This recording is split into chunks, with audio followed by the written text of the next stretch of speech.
Right then, hello and welcome back to Forza Motorsport 2. We've jumped back into the TVR Tuscan S for the final single championship before we go back to the endurance races. It is, of course, the TVR Tuscan S Challenge. 4 races on this one as well. We could win the TVR Speed 12, a car that I'll probably never use.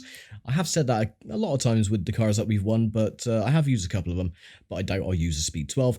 Anyway, the 4 races then. We're back at Sunset Peninsula, Infield, Short, Reverse, Silverstone International, Road Atlanta, and then finishing off at Mugello. So, yeah, again, it should take about 40-45 minutes. Depends how often I arse around, but we'll see. So yeah, the TVR Tuscan, not one of my favourite cars. I would have preferred the older Tuscan that they used to have for the TVR Tuscan Challenge. But yeah, that's not going to happen. Anyway, we're on pole position. Don't want to worry about anybody else. So we'll get race 1 underway, and go.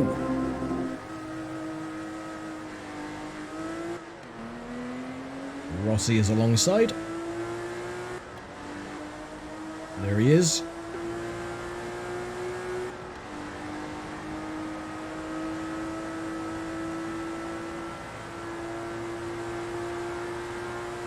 Evans has moved up into second.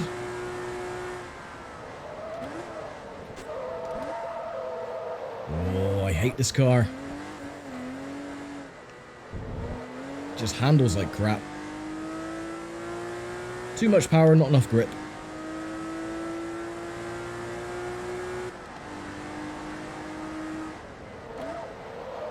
And the brakes, yeah, the brakes are absolutely god-awful on this thing.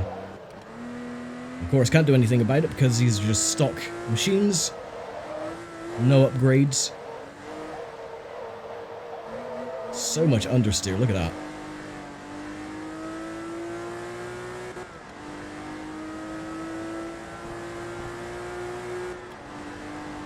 Okay, 1 lap down, 5 to go. Lap time 1:13.3.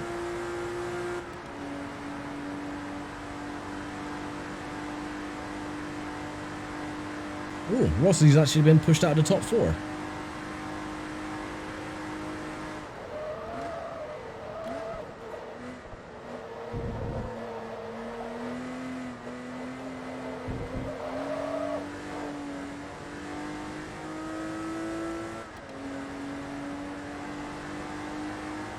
I remember in the earlier part of this series I kept calling Rossi a woman, because there is lore to the Forza Motorsport universe.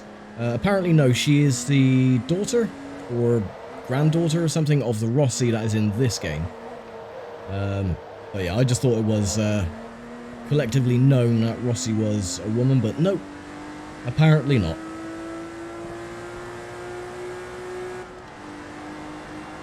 A little bit strange that they would have lore with a racing game, but saying that, you got Toca Race Driver.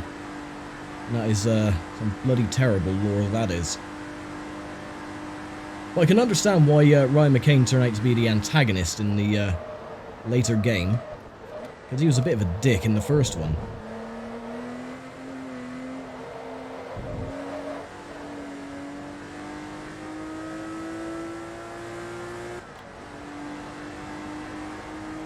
That was one thing, I never liked the character of Ryan McCain in the first Toca Race Driver. I just thought he was an absolute pompous, spoilt, big-headed little prick.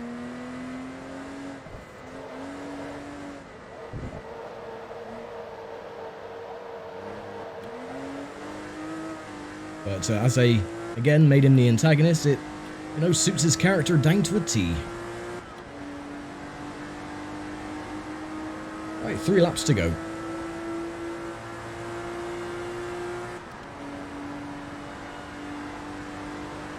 Managed to get the lap time down to a 1:01. Might be able to get it below 1:01. We'll see.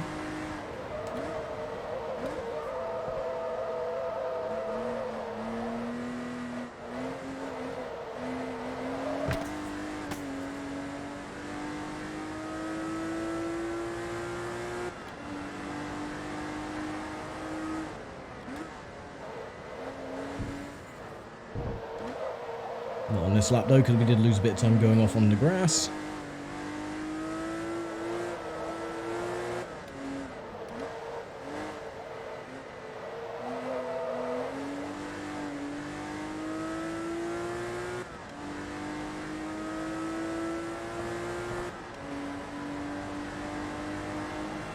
Oh, we did it. 1 minute 983. Oh, if only we can get below 1 minute, that'd be cool. Ain't gonna happen, but it would be cool. Rossi's moved back into 4th.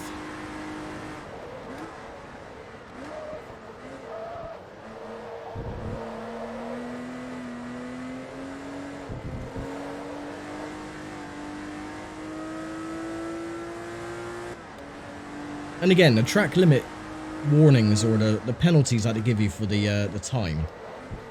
I only dipped a couple of wheels off onto the grass, which I cut the corner a little bit sharper, but I was like fully on the grass before, on the previous lap, and they didn't give me any time penalty at all, but now I got a .033. It's very inconsistent on this game. And the lowest it'll go as well is a 033. It doesn't go any lower than that for whatever reason. It could just be because of the hertz of the, you know, the PAL region. It's at 50 hertz, I don't know.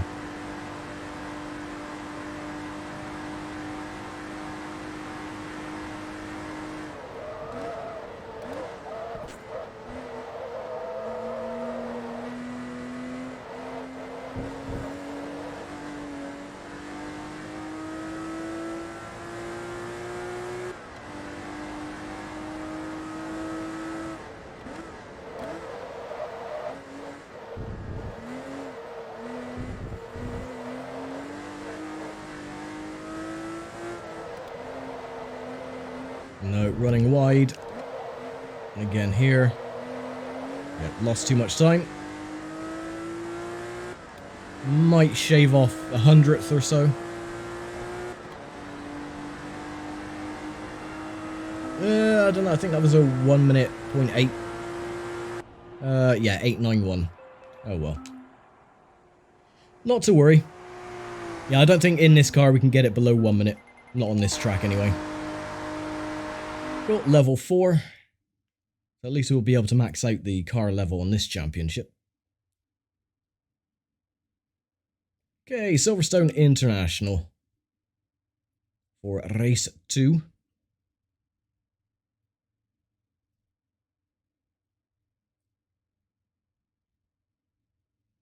Yeah, I don't know why they picked this car of all cars to do one of the factory spec. They could have done so many others, but nope.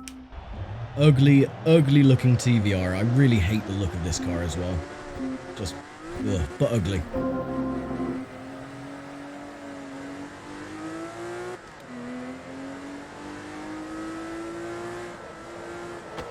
Oh, cheers, Rossi. Dick.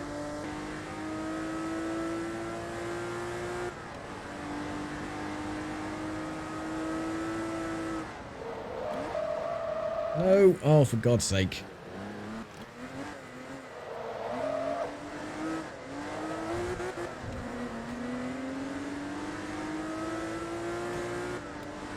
Yeah, sod off. And your bloody banana-mobile.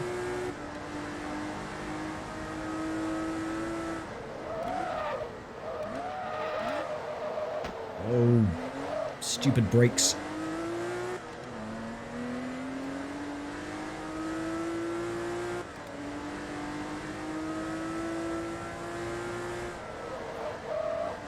Oh, and again, see, the handling of this car is just garbage.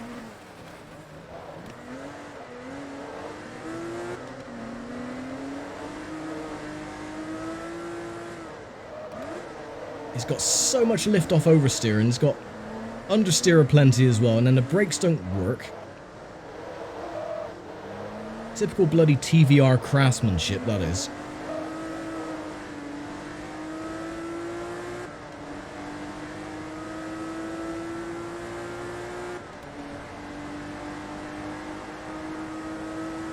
Right, 5 laps to go, we can catch him up. Plenty of time.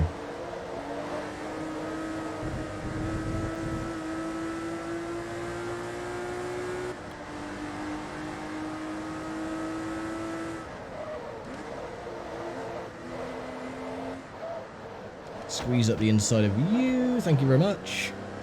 Take out the cones as well.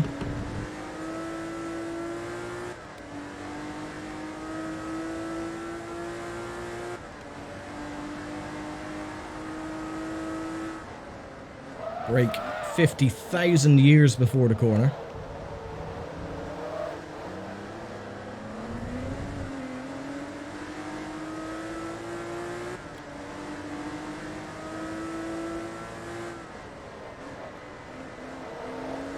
Can't believe I got a brake going around Bridge Corner. That is stupid.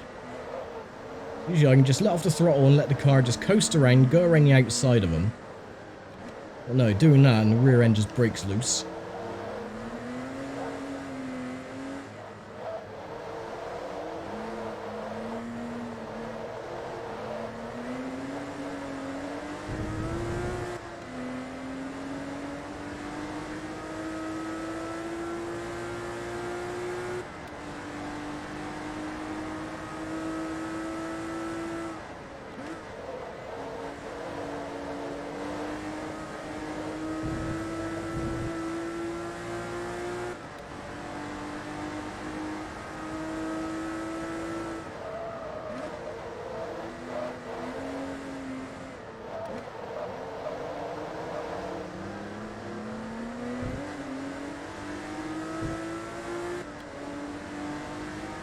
At least we're closer than we were. Rossi was, I think, 150 ahead the previous lap, so we've gained 50 meters.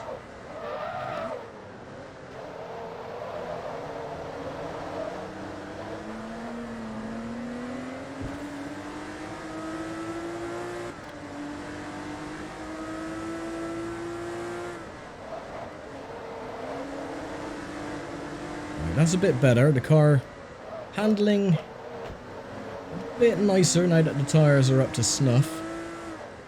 Still not 100% though. God, this car is ugly.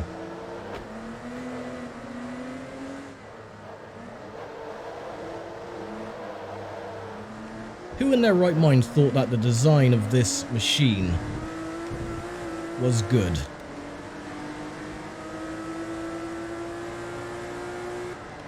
And you got the 3 headlights at the front, the 3 brake lights at the back. It just bloody terrible. It's like something from Close Encounters of the Third Kind.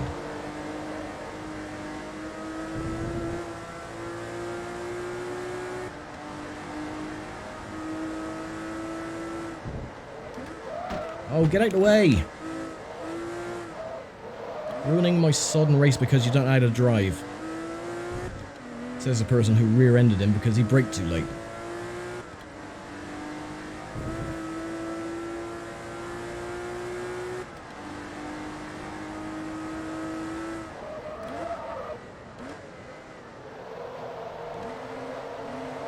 On turn.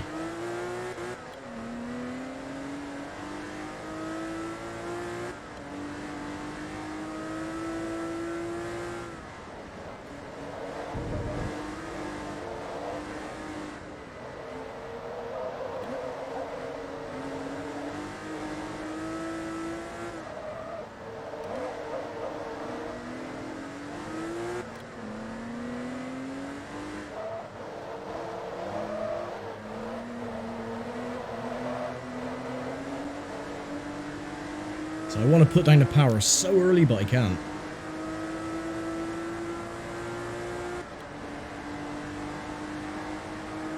Alright, 2 laps to go. We can do it.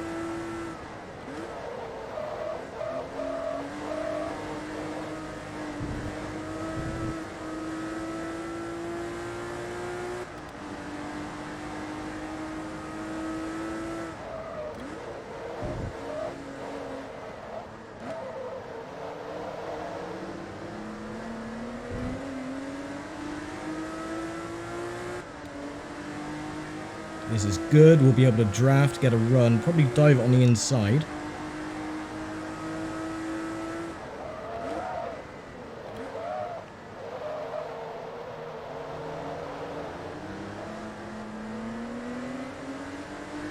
This is good.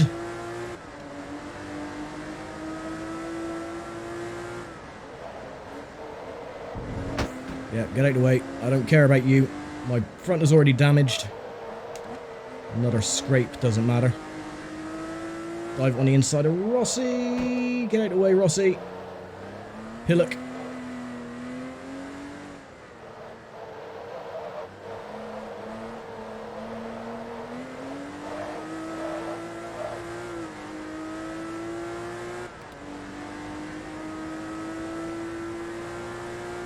Cool.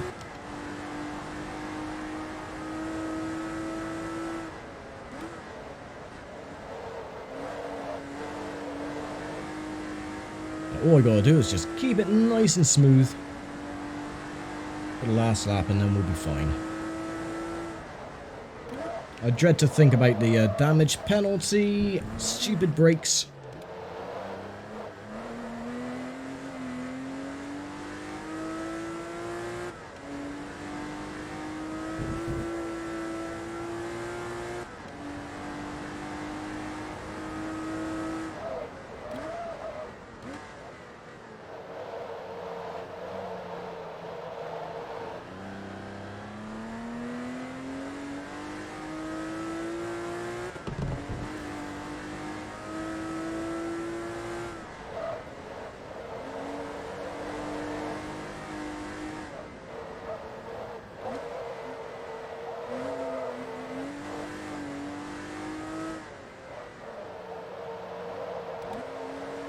Yeah, it's fine. We got this.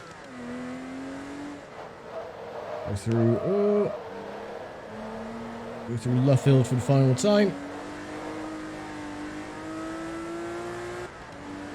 And down towards Woodcote. And there we go. Race 2 complete.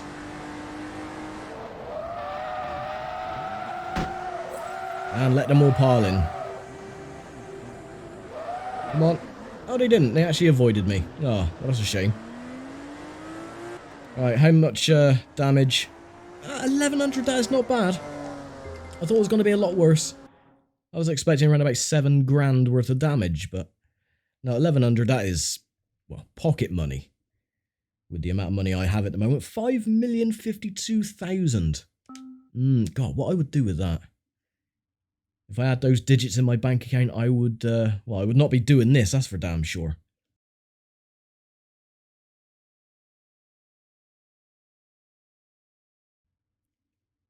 But sadly, it is not the case. Right. Penultimate race then, let's get it underway. 2, 1, go!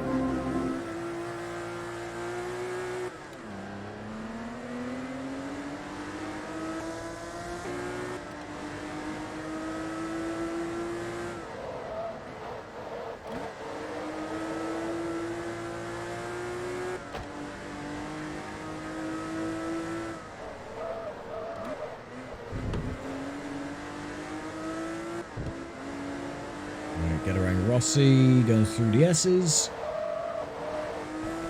If the car doesn't oversteer into the wall.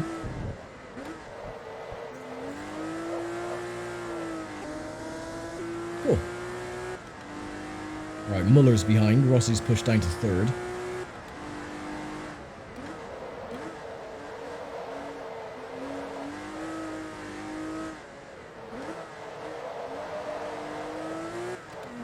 I definitely think, personally, this is the worst handling car when the tyres are cold. It's not too bad once they've warmed up, but yeah, with the chronic oversteer, understeer, and then the brakes not working as well, it's just really not nice. Not a nice car to drive.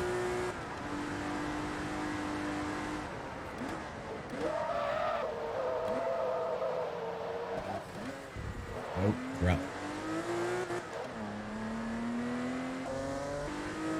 Sod off, Muller.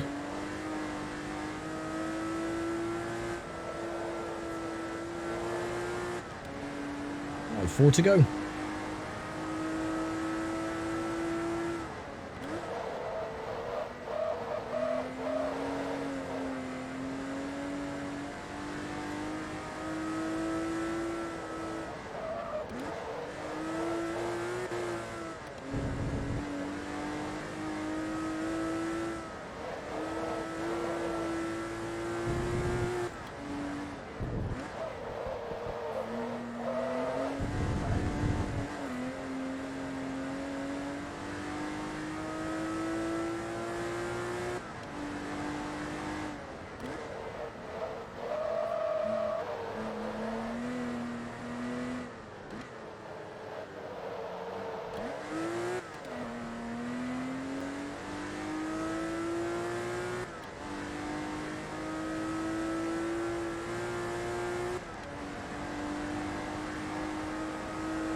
Did you know, a fun little fact, that a mouse click takes less time than a person blinking?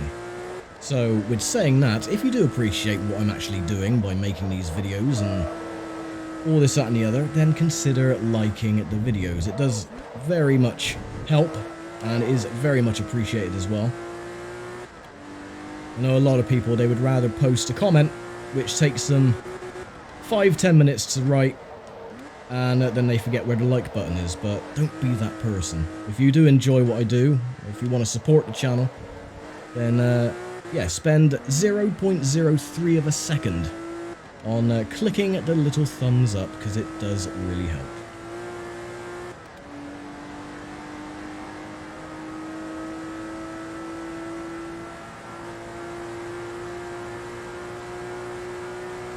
Even though I do have it as text on the loading screen, but as we all know, in this day and age, people have forgotten how to read.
Look at them.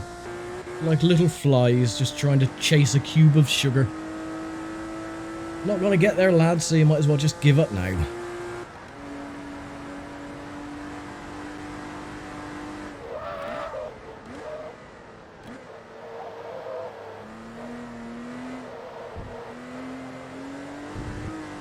That's one thing I will say about Forza Motorsport 3 and 4, is that the cars do feel like they have weight to them, or they have a bit of drag when you're going into corners. On Forza 2, they always have that sensation like they're very floaty. They always have that sliding mechanic, which I really don't like. But on Forza 3 and 4, they do, when you turn into a corner, they feel like they're, you know, they're really struggling for grip, or they feel weighted to the ground. Yeah, I never actually had that sensation with this game. It's like the more minuscule turning that you put into your car going around the corner, the more unstable it becomes, especially in this bloody thing.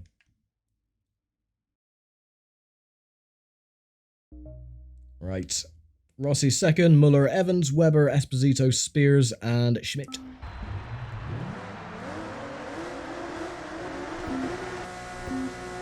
1, go.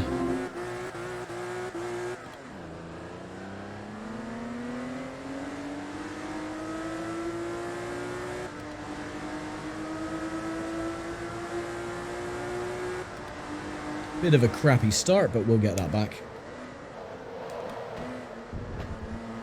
Only 4 laps around Mugello. Excuse me, that's 1. Let's see how long it takes for the tyres to actually warm up.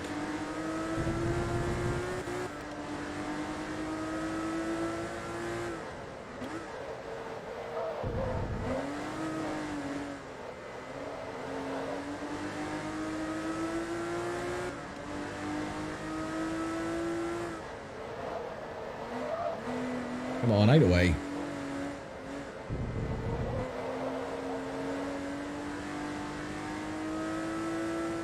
Yeah, the fronts are still struggling for heat, which is very evident as the car is understeering.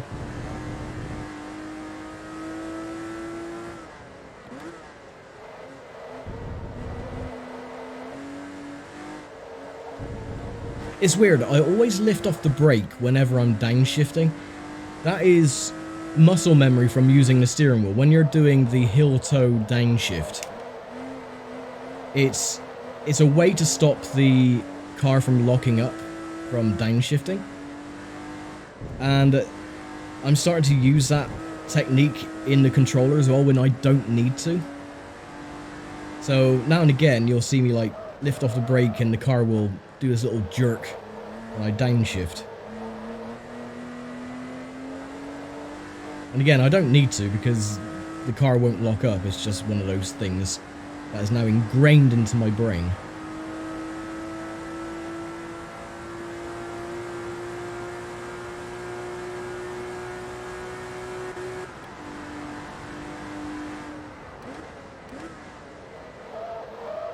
Or one thing I might do is like blip the throttle as well while I'm downshifting.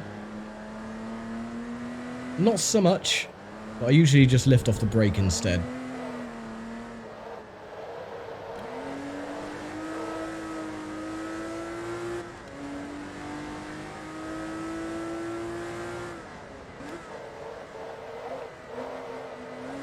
I was actually surprised. I was watching some, racing onboards from club races, and I'm really surprised that not a lot of people do use the heel-toe technique. They just press the clutch in, release a brake, then release a clutch when downshifting. It's so weird.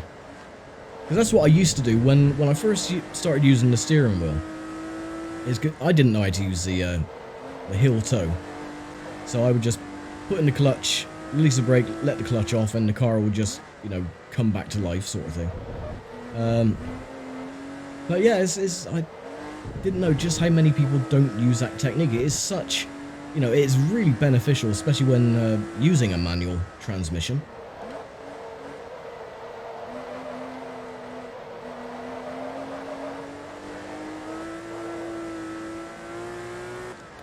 With more and more cars becoming automatic in this day and age, it is sort of becoming like a dying technique. Which is a shame.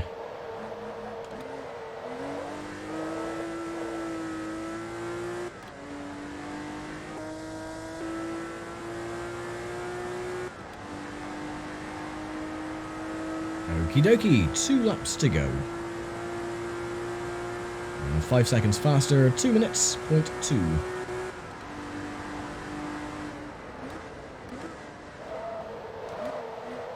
At least the tyres are nice and toasty.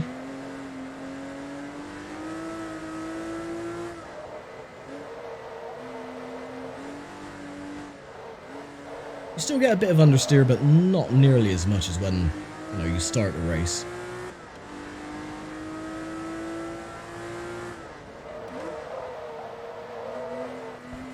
And the brakes are just utter tosh.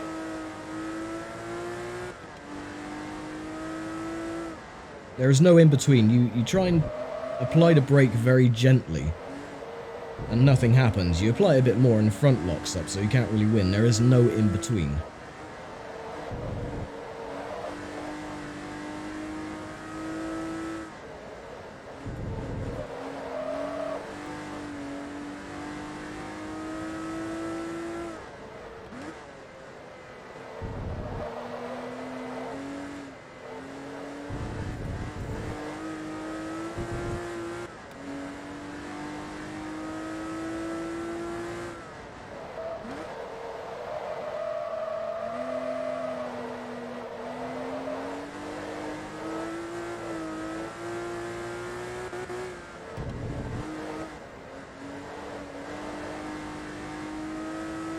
Well, on the plus side, he won't be using this car again once this championship is over, so... Oh. Nope. Almost. So yeah, there is a silver lining. I mean, just look at this bloody car. It's just... ugly. Give me the older Tuscan. That car looked good.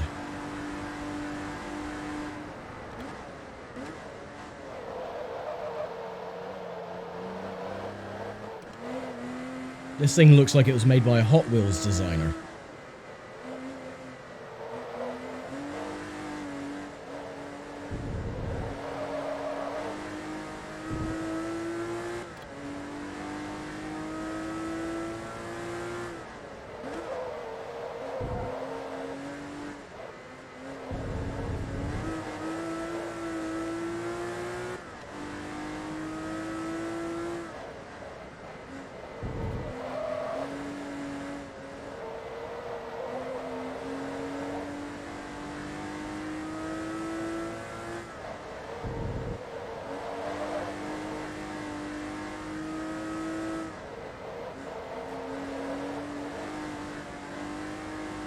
I once knew someone who was a compulsive liar. They always kept saying that they owned a TVR Cerbera.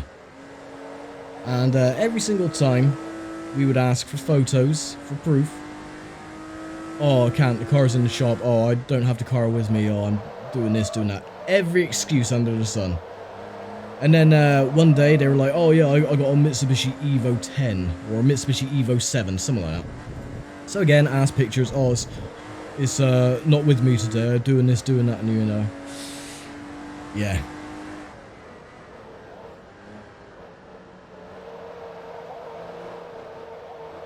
Yeah, if you want to try and impress people, don't be a compulsive liar. People are more impressed by people who tell the truth. Because everybody is a lying sack of shit nowadays. It is very hard to find an honest individual. So yeah, impress people, be honest. Right, that is the championship wrapped up. 34,000, car is at max. And we can get our speed 12. The speed 12 looks just as bad as the Cerbera. But I don't know. It's just weird look. I mean, look. It's... In the British GT livery, where it was like blue and white, it looked okay. But I mean, just look at it. It's like, who the hell thought that building something that looked like that was a good idea?